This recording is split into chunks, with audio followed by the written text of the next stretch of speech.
Hi everyone. आज हम करने जा रहे हैं हमारा जो सेकंड सेमेस्टर है उसकी जो बुक है इंग्लिश यानी BEGLA 136 यानी English at the work place. वो आज हम करेंगे। उसका जो पहला यूनिट है ब्लॉक 1 का पहला यूनिट वो हम करेंगे जिसका नाम है profiling one self for the job. यानी अभी से आपको ये सिखा रहे हैं कि आप कैसे अभी से आप जॉब के लिए तैयार हो सकते हो, ताकि अभी से आप इतने तैयार हो जाओ कि आगे जाके आपको जो जॉब जॉब है आपकी वो आपको ईज़िली मिल जाए। तो इसमें सबसे पहले हम ऑब्जेक्टिव्स देखते हैं। तो in this unit which is the introductory unit for the blog you will learn, यानी जो ये वाला यूनिट है ये एक इंट्रोडक्शन देगा हमें इस ब्लॉग के बारे में, यानी ये इंट्रोडक्टरी यूनिट है। तो सबसे पहले हम इसमें देखेंगे कि वो कौन कौन सी क्वालिटीज़ हैं जो कि वर्क प्लेस पे यानी जहाँ पे आप काम करोगे वहाँ पे वो ऐसी कौन कौन सी क्वालिटीज़ हैं वो आपको बहुत ज़रूरी है वहाँ पे और आपको वो काम आएंगी अगर आप अभी से सीखते हो। और आपको ये भी यहाँ पे आप सीखोगे कि आपको जब ये आप कहीं पे काम करोगे, यानी इस ब्लॉक में हम देखेंगे कि ये जो जब आप कहीं पे काम करोगे जो आपका वर्क प्लेस होगा वहाँ पे आपको कैसे लोगों के साथ बिहेव करना है वो सारा आप सीखोगे। इसमें आप देखोगे कि आपको जो प्रोफाइल होती है दूसरे इंसान की वो कैसे आपको आप बना सकते हो, आप कैसे लिख सकते हो और उसके लिए क्या क्या क्वालिटीज़ हैं जो कि आपको अंडरस्टैंड करना बहुत ज़रूरी है। उसके बाद आप कुछ वोकेबलरी सीखोगे, कुछ नए वर्ड सीखोगे जो कि जैसे कि पर्सनल, सोशल, प्रोफेशनल क्वालिटीज़ या बिज़नेस के रिलेटेड जो कि होते हैं इम्पॉर्टेंट, वो आपको आगे जाके काम आएंगे या अभी भी काम आ सकते हैं। उसके बाद है इसमें आप देखोगे कि लैंग्वेज स्ट्रक्चर क्या होता है और जब आपको कभी कोई क्वेश्चन करना होता है या फिर उसको आंसर करना होता है ऑफिस में तो आप कैसे वो कर सकते हो। तो सबसे पहले वार्म अप में आपको इन्होंने दिया है कि एक डायलॉग दिया है जो कि दो फ्रेंड्स के बीच में हो रही है, बातचीत हो रही है। डायलॉग मतलब बातचीत होना, या तो वो दो इंसानों के बीच में हो सकती है या वो ग्रुप ऑफ फ्रेंड्स या पीपल हो सकती है।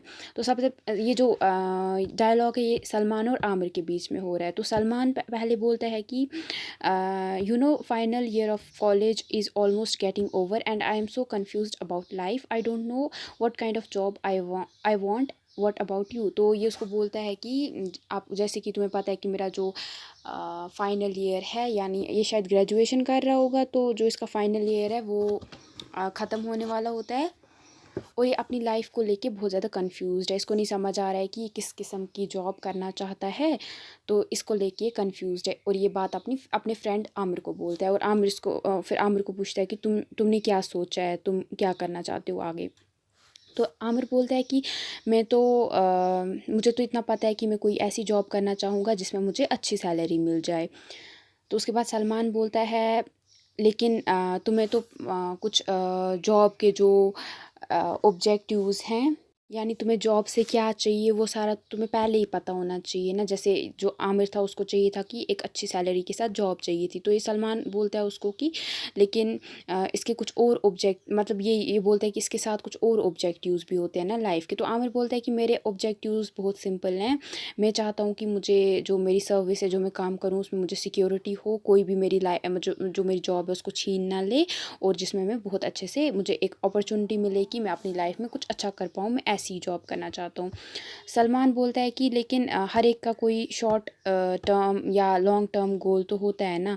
तो तुमने कभी नहीं सोचा है कि तुम्हारा क्या है ये लॉन्ग टर्म गोल, यानी जो तुम अचीव हम रखते हैं ना कि इतने टाइम में जो शॉर्ट टर्म गोल्स होते हैं वो हम जल्दी, जो वो वाले गोल्स होते हैं जो कि हम जल्दी एक साल के अंदर अचीव करना चाहते हो। और लॉन्ग टर्म गोल्स ऐसे हो सकते हैं कि जो आप आज से आगे जाके, जैसे कि अभी आप ग्रेजुएशन कर रहे हो तो 5-6 साल के बाद आप कुछ जॉब करना चाहते हो, कुछ बनना चाहते हो, तो वो होता है आपका लॉन्ग टर्म। शॉर्ट टर्म आप एक साल जो अभी आपका ये चल रहा है इसमें जो आपने सोचा है कि मैं साल में कुछ करूँगा या कल में कुछ करूँगा या मैं एक महीने के अंदर कुछ करूँगा, वो होते हैं आपके शॉर्ट टर्म गोल्स।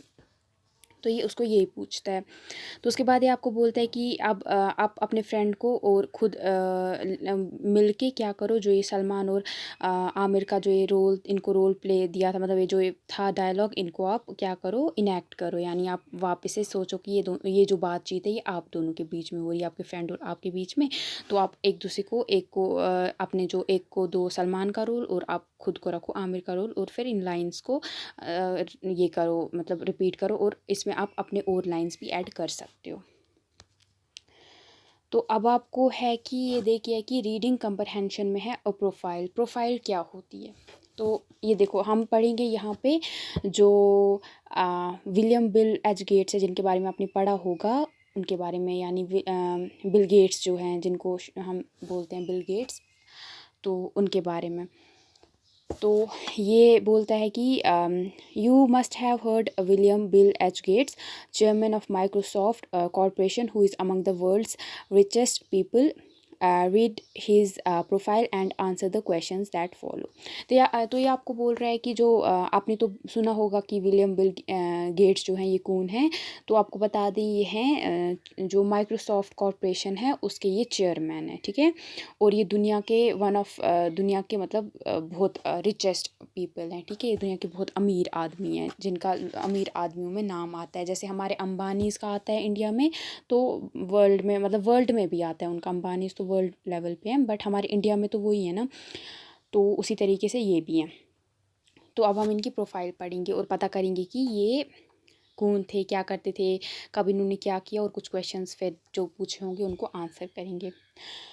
तो सबसे पहले बोलते हैं कि जो विलियम बिल एच गेट्स हैं is the principal founder of Microsoft Corporation, the worldwide leader in software services and solutions that help people and businesses realise their full potential. तो अब बोल सकते हो जो विलियम बिल एच गेट्स है ये क्या है, इन्होंने क्या बनाया है, जो माइक्रोसॉफ्ट कॉरपोरेशन है इन्होंने ही फाउंड करा है, यानी इन्होंने बनाया है, जो कि पूरी दुनिया में क्या है, सॉफ्टवेयर का लीडर है, यानी सबसे इम्पॉर्टेंट जो कंप्यूटर्स में आता है वो है। जैसे आप देखोगे आपका जो कंप्यूटर है वो भी उसका जो वो भी उसमें जो कुछ ऐप्स होते हैं वो भी माइक्रोसॉफ्ट के हैं, कुछ बेसिक जो लैंग्वेज है वो भी माइक्रोसॉफ्ट वालों की तरफ से है, तो वो सारा है। तो ये लोगों को हेल्प करने के लिए ये इन्होंने बनाया था। तो Microsoft had revenues of $39.79 billion for the physical year ending June 2005। तो जब जून 2005 ख़त्म हुआ था तो तब इनका क्या था, ये इन्होंने कितना कमाया था, इनका रेवेन्यू कितना आया था, $39.79 बिलियन में मतलब आया था इनका। तो खुद सोचो कि ये कितने अमीर हो सकते हैं। और ये इनके यहाँ कितने लोग काम करते हैं इनकी कंपनी में, 61,000 पीपल। और जो पूरी दुनिया में जो 102 कंट्रीज़ हैं उनके हर एक जगह पे मतलब ये लोग यहाँ के मतलब काम करते हैं। जैसे हमारे इंडिया में भी इनका जो होता है मतलब इनका जो काम है वो चलता है, तो यहाँ पे भी बहुत एम्प्लॉयज़ हैं इनकी कंपनी में। तो उसके बाद है on June 15 2006 Microsoft announce that effective July 2008 Gates will move out of a day-to-day role in the company and spend more time on his global health and education work at the Bill and Melinda Gates Foundation। तो अब ये बोलते हैं कि जून 15 2006 को क्या बोलते हैं, जो माइक्रोसॉफ्ट कंपनी वो अनाउंस करती है कि जुलाई 2008 से क्या होगा, जो गेट्स हैं वो अपनी जो इनका मतलब जो ये काम है जो ये करते रहते हैं कंपनी में उससे बाहर निकल के अब जो दुनिया की प्रॉब्लम्स है, हेल्थ के रिलेटेड हों, एजुकेशन के रिलेटेड हों, उसमें ये क्या करेंगे, काम करेंगे। यानी इन्होंने फिर अपनी एक फाउंडेशन बनाई, अपनी जो इनकी बीवी है मेलिंडा गेट्स और ख़ुद जो बिल हैं ये, इन्होंने मिलकर एक फाउंडेशन क्रिएट की जहाँ पे ये लोगों की मदद करने लगे, फिलानोथेरेपी जो थेरेपी होती है वो करने लगे। After July 2008, Gates served as Microsoft chairman till February 2014। और जुलाई 2008 के बाद वो क्या बन गए, उसके चेयरमैन बन गए 2014 तक। Subsequently, he took on the post of technology advisor to support the newly appointed CEO सत्य नडेला। तो उसके बाद क्या किया इन्होंने, ये टेक्नोलॉजी एडवाइज़र बन गए ताकि जो उस टाइम इन्होंने नया CEO बनाया था सत्य नडेला, उसको सपोर्ट करने के लिए, उसको हेल्प करने के लिए क्या बन गए, टेक्नोलॉजी एडवाइज़र कुछ टाइम के लिए। अब इनकी जो पास्ट लाइफ है मतलब जो पहले बचपन की लाइफ है उसके बारे में हम देखेंगे। तो जो ये बिल गेट्स हैं कब पैदा हुए, अक्टूबर 28 1955 को। उसके बाद ये कहाँ पे बड़े हो गए, सीटल एक जगह है वहाँ पे बड़े हुए, और इनकी और 2 सिस्टर्स थी, बहनें थी। The father William H Gates two is a Seattle attorney. ये क्या थे जो इनके फादर थे, जिनको क्या बोला जाता था, विलियम एच गेट्स टू, जो कि सीटल के अटॉर्नी थे। जो इनकी मदर थी वो क्या थी, वो उनका नाम क्या था, मैरी गेट्स, जो कि स्कूल टीचर थी, जो कि कहाँ पे, यूनिवर्सिटी ऑफ वॉशिंगटन है रेजेंट, वहाँ पे ये स्कूल टीचर थी। और चेयर वुमेन थी यूनाइटेड वे इंटरनेशनल में।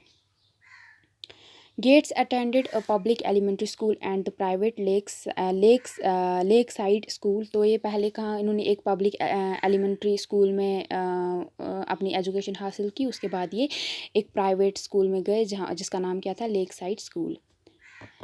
उसके बाद इन्होंने वहाँ पे क्या देखा, जब ये उधर जाते हैं वहाँ पे सीखते हैं, इनको पता चलता है कि सॉफ्टवेयर क्या होता है और प्रोग्रामिंग वगैरह क्या होता है। और धीरे धीरे जब ये 13 साल के थे, इन्होंने क्या स्टार्ट करा, प्रोग्रामिंग कंप्यूटर स्टार्ट कर लिया। कंप्यूटर्स को कैसे चलाते हैं, क्या होता है इसके अंदर, कैसे कौन से बेसिक्स होते हैं, वो सारा इसने सीखा। और इसको मतलब जब ये वो करते हैं, इनको बहुत उसमें मतलब ये बहुत अच्छा लगता है इनको वो करना। In 1973, Gates entered Harvard University as a freshman। तो 1973 में ये हार्वर्ड यूनिवर्सिटी में जाते हैं। जब ये हार्वर्ड में थे, जो कि दुनिया की बहुत बड़ी यूनिवर्सिटी है, वहाँ पे जब पढ़ रहे थे तो इन्होंने क्या किया, एक वर्जन डेवलप किया जो कि जो हमारा कंप्यूटर होता है उसमें एक प्रोग्रामिंग की लैंग्वेज होती है जिसको बेसिक बोलते हैं, तो वो इन्होंने डेवलप करी। और for the first micro computer, जो सबसे पहला छोटा कंप्यूटर था उसके लिए, जिसका क्या नाम था, MITS Altair। तो वो उसके लिए इन्होंने बेसिक एक लैंग्वेज क्रिएट करी। In his junior year, Gates left Harvard to devote his energy to Microsoft. तो जब ये अभी वहीं पे थे कुछ ही साल में, मतलब जो हार्वर्ड में अभी ये पढ़ ही रहे थे, कि इन्होंने क्या बोला कि अब मैं और पढ़ाई नहीं करूँगा, बल्कि जितनी भी मेरे अंदर जो भी पोटेंशियल है वो मैं किसमें डालूँगा, अपना जो ये माइक्रोसॉफ्ट में बनाना चाहता हूँ उसमें लगा दूँगा पूरी एनर्जी। जो कि इन्होंने क्या, एक कंपनी स्टार्ट करी थी 1975 में उसके बाद। और अपने फ्रेंड के साथ, जिनका नाम, जो इनके बचपन के एक फ्रेंड थे, पॉल एलन, उनके साथ इन्होंने एक कंपनी स्टार्ट करी माइक्रोसॉफ्ट के नाम से 1975 में।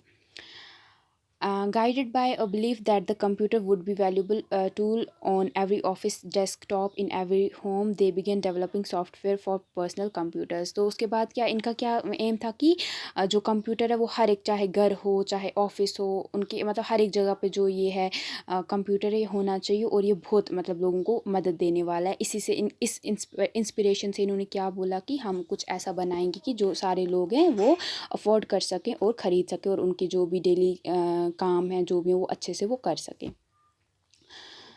Gates' foresight and his vision for personal computing have been central to the success of Microsoft and the software industry। तो जो इन्होंने सोचा कि हर एक की लाइफ में, पर्सनल लाइफ में एक मतलब ऐसा होना चाहिए कि कंप्यूटर हर कोई सिर्फ यही नहीं हो कि सिर्फ बड़े बड़े लोग ही इसको अफोर्ड कर सकें, बल्कि जितने भी लोग हैं वो इसको अफोर्ड कर सकें और वो इसको यूज़ कर सकें। तो जिसकी वजह से जो इनकी इंडस्ट्री थी, माइक्रोसॉफ्ट जो इनकी कंपनी थी, वो बहुत आगे तक बढ़ गई।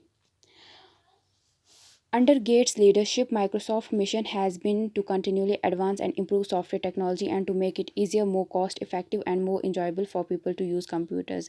तो गेट्स का क्या है, मतलब जो ये चाहते हैं लीडरशिप, मतलब इनके अंडर क्या है, इनका मिशन क्या है माइक्रोसॉफ्ट का, जो कि कौन इनकी तरफ से, गेट्स की तरफ से, जो गेट्स हैं, जो वो बोलते हैं कि जो ये है हमारा, मतलब इनका मिशन है कि जो हमारी जो टेक्नोलॉजी है वो हमारी जो भी डेली लाइव्स हैं उसको अच्छा बना सकें और हम उसको यूज़ कर सकें, वो यानी और हर कॉस्ट इफ़ेक्टिव, मतलब हर कोई उसको ख़रीद सके और अपनी जो लाइफ है उसको कंप्यूटर्स के यूज़ से इंजॉय कर सके। तो the company is committed to long term view reflected in its investment of approximately $6.2 billion on research and development in the 2005 fiscal year। तो इसी लॉन्ग टर्म गोल से इन्होंने क्या किया कि $6.2 billion की इन्होंने रिसर्च करी 2005 में, और इसमें इन्होंने इन्वेस्ट किया ताकि आगे जितने भी लोग हैं वो उसको यूज़ कर सके। आज तो अब आप देखो 2021 चल रहा है, तो अभी तो अब हर एक के पास कंप्यूटर होता है, हर कोई मतलब उसको अफोर्ड कर सकता है। In 1999, Gates wrote Business, The Speed of Thought, a book that shows how computer technology can solve business problems in fundamentally new ways। तो 1999 में क्या होता है, जो गेट्स हैं वो एक किताब लिखते हैं जिसका नाम था कि business the speed of thought. तो जिससे जो किसके ऊपर इन्होंने लिखी थी कि जो लोग हैं वो अपनी जो भी उनकी प्रॉब्लम्स है बिज़नेस के रिलेटेड, वो कैसे टेक्नोलॉजी की हेल्प से उसको सॉल्व कर सकते हैं नए तरीक़ों से। तो उन्होंने ये किताब लिखी। The book was published in 25 languages and is available in more than 60 countries. तो जो ये लैंग्वेज थी ये 25 लैंग्वेजेस में पब्लिश की गई और ये 60 कंट्रीज़ के अंदर इसको अवेलेबल किया गया कि लोग ख़रीद सकें। उसके बाद इन्होंने जो ये हमारी जो business the speed of thought has received wide critical acclaim and was listed on the best seller list of New York times, USA today, the wall street journal and Amazon.in। तो उसके बाद जो ये थी इनकी किताब ये नंबर 1 पे रही बहुत सारी वेबसाइट्स पे, बहुत सारे जो हमारे अमेज़ॉन वगैरह है वहाँ पे बहुत सारे लोगों ने इनको ख़रीदा और ये नंबर 1 की इन्होंने इसने स्पॉट ले ली। तो उसके बाद Gates previous book the Road Ahead published in 1995 held the number 1 spot on the New York Times best seller for 7 weeks. तो इससे पहले जो उन्होंने किताब लिखी थी वो थी कि द रोड अहेड, जो कि 1995 में लिखी थी, तो उसने भी नंबर 1 स्पॉट ले ली थी और न्यूयॉर्क टाइम्स में, और वो लगभग 7 हफ्तों तक बेस्ट सेलर की लिस्ट में रही। उसके बाद जो हमारे ये गेट्स हैं has donated the proceeds of the book to non profit organisation that support the use of technology in education and skills development. तो उसके बाद गेट्स ने क्या किया, जो भी इनको इन किताबों से जो लोगों ने ख़रीदा, जो भी उसके पास इनके पास पैसा है, इन्होंने क्या किया, जो भी वो वाली ऑर्गेनाइजेशंस जो कि नॉन प्रॉफिट काम करती हैं, मतलब अपने फ़ायदे के लिए नहीं बल्कि लोगों को हेल्प करती है, तो उनमें इसने वो डाल दिया ताकि वो भी उन ऑर्गेनाइजेशंस में जो कि इस चीज़ को सपोर्ट करती थी कि टेक्नोलॉजी कैसे लोगों को बच्चों को सिखाया जाए कि एजुकेशन और स्किल्स डेवलपमेंट में जो हमारे कंप्यूटर्स है टेक्नोलॉजी है उसका क्या अहम रोल है, वो जहाँ पे सिखाया जा रहा था वहाँ पे इन्होंने वो सारा इन्वेस्ट कर दिया पैसा, मतलब वहीं पे डाल दिया इन्होंने वो, ताकि लोग जो बच्चे हैं उनको हेल्प मिल सके। In addition to this love of computers and software, Gates founded Corbis, which is developing one of the world's largest resources of visual information, a comprehensive digital archive of art and photography from public and private collections around the globe। उसके साथ साथ इन्होंने क्या बनाया, एक और ये इनकी जो सॉफ्टवेयर इनकी जो कंपनी है ये क्या कर रही हैं, एक और जो ये है ऐप या आप बोल सकते हो वेबसाइट टाइप कुछ बना रही हैं, जो कि जिसका नाम क्या है, कॉर्बिस है, ठीक है।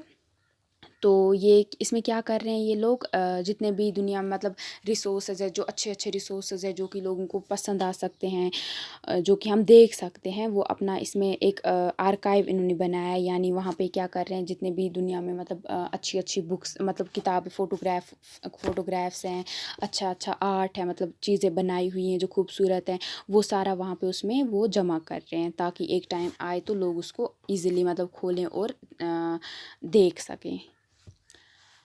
उसके बाद है philanthropy is also important to Gates. उसके बाद फिलानोथेरेपी होता है जब आप लोगों को हेल्प करते हो, तो उसको बोलते हैं फिलानोथेरेपी। यानी पैसे जब आप देते हो खुद मतलब लोगों को मतलब दूसरे मतलब लोगों के थ्रू आप अपना पैसा जो होते हो उनको देते हो और वो फिर वो लगाते हैं उस पैसे को अलग अलग जगहों पे।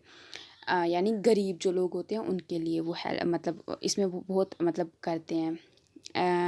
He and his wife Melinda have endowed a foundation with more than $28.8 billion as of January 2005 to support philanthropic initiatives in the areas of global health and learning।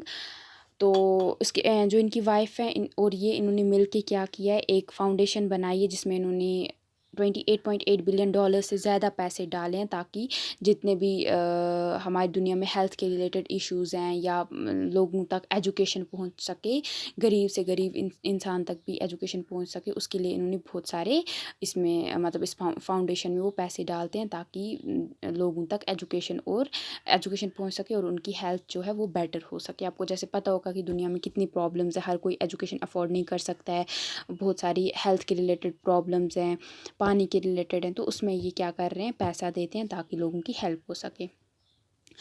तो with the help that in the 21st century advances in this critical areas will be available for all the people. यानी इनका मकसद है कि 21st century जब हमारा आए तो तब तक ये जो भी ये चाहे लर्निंग हो या उनकी हेल्थ, वो सब ये जो भी इनके रिलेटेड इश्यूज़ है वो सब लोगों के ठीक हो जाएँ। तो गेट्स की शादी जो होती है वो होती है January 1 1994 में मलिंडा फ्रेंच गेट से, और उनके 3 बच्चे हैं। Gates is an avid reader and enjoys playing golf and bridge. तो जो ये हैं गेट्स, इनको पढ़ना बहुत अच्छा लगता है, बुक्स वगैरह ही बहुत पढ़ते हैं, और ये इनको गोल्फ खेलना बहुत ज़्यादा पसंद है और ब्रिज खेलना इनको पसंद है। ये कहाँ से इनको ये इन्फॉर्मेशन मिली है? 2006 की जो इन्फॉर्मेशन है वहाँ से इनको मिली है ये। तो अब सबसे पहले है कि अब आपका सवाल, who is William Bill Gates. तो आप उसको बता सकते हो कि ये जो विलियम बिल गेट्स हैं ये क्या है, माइक्रोसॉफ्ट कॉरपोरेशन जो है उसके चेयरपर्सन है, ठीक है। और उसके साथ साथ एक फिलानोथेरेपिस्ट जो कि है उसमें ये बहुत इंटरेस्टेड हैं। और किस चीज़ के लिए फिलानोथेरेपी करते हैं, ताकि लोगों तक जो लर्निंग हो वो पहुंच सके, एजुकेशन पहुंच सके, और हेल्थ इश्यूज़ के रिलेटेड जो भी प्रॉब्लम्स हैं उसके लिए ये फिलानोथेरेपी करते हैं। उसके बाद है कि माइक्रोसॉफ्ट कॉरपोरेशन क्या है। तो आप बोल सकते हो कि ये एक वर्ल्ड वाइड लीडर है इन सॉफ्टवेयर सर्विसेज एंड सॉल्यूशंस में। तो उसके बाद है कि why did get start Microsoft corporation. इन्होंने क्यों स्टार्ट की ये कंपनी? इन्होंने इसलिए स्टार्ट की कि ताकि जो ये कंप्यूटर है वो एक हर एक के लिए एक वैल्यूबल टूल जो हो वो साबित हो, चाहे वो घर पे हो या ऑफिस में हो, ताकि हर एक को समझ आए कि कंप्यूटर कितना अच्छा है और हम हर एक चीज़ के लिए इसको यूज़ कर सकते हैं, चाहे वो ऑफिस हो या घर हो। तो उसके बाद है what is the mission of Microsoft. इसका क्या मिशन है? तो इसका मिशन है कि to continually advance and improve software technology, यानी जो भी हमारी सॉफ्टवेयर टेक्नोलॉजी है उसको कंटिन्यूली यानी रोज़ मतलब इसको हम अच्छा बनाते रहें, आगे चलाते रहें, इधर तक कि ना रखें कि अभी जो हमारे पास टेक्नोलॉजी है बस उतना ही काफ़ी है, बल्कि इसको और आगे तक लें। And it to make it easier, और इसको ईजी बना दे ताकि हर कोई इंसान इसको यूज़ कर सके, इसको कॉस्ट इफ़ेक्टिव बना सके, यानी इसको ताकि हर कोई इंसान ख़रीद सके, और इसको इंजॉयबल बना सके ताकि हर कोई इंसान इसको यूज़ करे। उसके बाद है besides being interested in computers, what are the two other things Gates is known for। तो कंप्यूटर ये तो पता ही है कि इसको कंप्यूटर वगैरह बहुत पसंद है। उसके बाद क्या है, कौन सी ऐसी चीज़ है जो दो चीज़ें हैं जो कि गेट्स जो हैं उसके लिए जाने जाते हैं। तो एक है कॉर्बिस जो इन्होंने बनाया है, जहाँ पे जितने भी दुनिया के जितने भी बड़े बड़े रिसोर्सेज हैं जो कि हम देख सकते हैं वो सारे ही उसमें डिजिटल आर्ट में जमा कर रहे हैं। मतलब वो किसी मतलब ऐप में, ये ऐप या बोल सकते हो वेबसाइट में ये जमा कर रहे हैं जितने भी अच्छे अच्छे फ़ोटोग्राफ्स हैं, या चाहे वो पब्लिक और प्राइवेट कलेक्शंस के हों या आर्ट है, जो भी सारा है वो वहाँ पे जमा कर रहे हैं ताकि लोग उसको देख सकें अच्छे से। उसके बाद है और क्या क्या मतलब चीज़ें जो कि बिल गेट्स जो हैं वो अपने फ्री टाइम में क्या करते हैं। तो आप बोल सकते हो रीडिंग करते हैं, गोल्फ खेलते हैं और ब्रिज खेलते हैं। उसके बाद है कंप्लीट द फॉलोइंग सेंटेंसेस। तो पहला है कि ये कब पैदा हुए थे। ये पैदा हुए थे 28 अक्टूबर 1955 में। तो उसके बाद ही started showing interest in dash when dash. तो आप बोल सकते हो इसको कंप्यूटर्स में इन्होंने इंटरेस्ट दिखाना स्टार्ट किया जब ये सिर्फ 13 साल के थे। उसके बाद है Gates went to Harvard University. ये कब गए थे वहाँ पे? 1973 में। And while studying at the Harvard gets.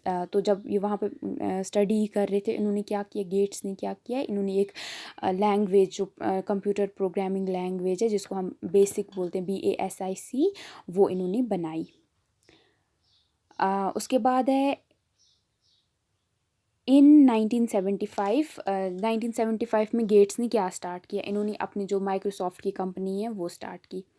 In 1999 he wrote, 1999 में एक किताब लिखते हैं जो कि दूसरी किताब थी इनकी, है ना, जिसका नाम क्या था, business at the rate of the speed of thought, जो कि इन्होंने लिखी थी, जो कि क्या बताती है रीडर्स को कि हम कंप्यूटर टेक्नोलॉजी उसको हम कैसे यूज़ कर सकते हैं अपने जो बिज़नेस के रिलेटेड प्रॉब्लम्स है उनको सॉल्व करने के लिए। उसके बाद है 1994 में क्या करते हैं गेट्स, इनकी शादी हो जाती है किन से, मेलिंडा से, और उनके कितने बच्चे होते हैं उसके बाद 3 बच्चे। उसके बाद है vocabulary personal social and professional qualities, यानी वोकेबलरी हम सीखेंगे प्रोफेशनल लेवल, पर्सनल लेवल पे, सोशल पे और प्रोफेशनल पे। तो इसमें है talking about people, the business world and computers. इसमें हम लोगों के बारे में बात करेंगे, बिज़नेस वर्ल्ड के बारे में बात करेंगे और कंप्यूटर्स के बारे में बात करेंगे। जो हमारी इधर एक्टिविटी 2 है, ठीक है। Look at the following jumbled words which are taken from profiling of Bill Gates, put them in the appropriate webs, add more words of your own. तो यहाँ पे इन्होंने कुछ हमें ये बताए हैं कुछ वर्ड्स, जैसे कि पर्सनल क्वालिटीज़ के क्या वर्ड्स यहाँ पे लगेंगे, कंप्यूटर्स के रिलेटेड क्या वर्ड्स हैं, और कॉमर्स और बिज़नेस के रिलेटेड क्या वर्ड्स हैं, वो हमें यहाँ पे वोकेबलरीज लगानी है। ठीक है, तो यहाँ पे इन्होंने एक डब्बे में दिए, यहाँ से हमें चूज़ करनी है क्या क्या है। तो सबसे पहले पर्सनल क्वालिटीज़ में आप लिखोगे विजनरी तो है, उसके साथ लिखोगे आप लीडरशिप, फिर लिखोगे फिलानोथेरेपिक, और फिर लिखोगे फोरसाइट। उसके बाद कंप्यूटर्स में आप लिखोगे software programming, internet access, BASIC, personal computer, language और माइक्रोसॉफ्ट। उसके बाद कॉमर्स और बिजनेस में आप लिखोगे revenue, physical year, organisation, cost effective, global company और चेयरपर्सन। आफ्टर दैट हमें करना है in order to be successful at the workplace you need personal, social and personal qualities. You will find words related to these qualities in box given below. Put the words in the appropriate list. You will find that some words fit into more than one list. तो उसके बाद आप देखोगे कि ये क्या बताते हैं कि हमें अगर सक्सेसफुल होना है हमारे ऑफिस में, हमारे वर्क प्लेस में, तो हमें क्या करना है, हमें कुछ अच्छी अच्छी क्वालिटीज़ चाहिए। वो पर्सनल हो सकती हैं, वो सोशल हो सकती हैं, और प्रोफेशनल क्वालिटीज़ हो सकती हैं। तो उसी के रिलेटेड कुछ वर्ड यहाँ पे वोकैबलरीज दी हैं, वो हमें मिलानी है कि हमें क्या क्या क्वालिटीज़ हैं जो कि ज़रूरी हैं। तो सबसे पहले पर्सनल में पर्सनल, सोशल और प्रोफेशनल है। तो पर्सनल में इन्होंने वहीं से लिखा है हार्ड वर्किंग। उसके साथ सोशल में आपको लगेगा फ्रेंडली, यानी आप हर एक से बात कर सकते हो। और प्रोफेशनल लेवल पे लगेगा आपको लीडरशिप, यानी आप उनको एक लीडर, टीम के लीडर साबित हो सकते हो, अच्छे से अपनी टीम को चला सकते हो।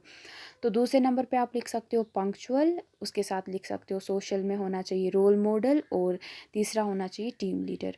फिर लिख सकते हो आप क्रिएटिव, उसके साथ आएगा फ्रेंडली होना चाहिए एक इंसान, और अप्रोचेबल होना चाहिए, यानी हर कोई जो भी वहाँ पे आपका स्टाफ है वो आपके पास आराम से आ सके, यानी प्रोफेशनल क्वालिटी होनी चाहिए आपके अंदर।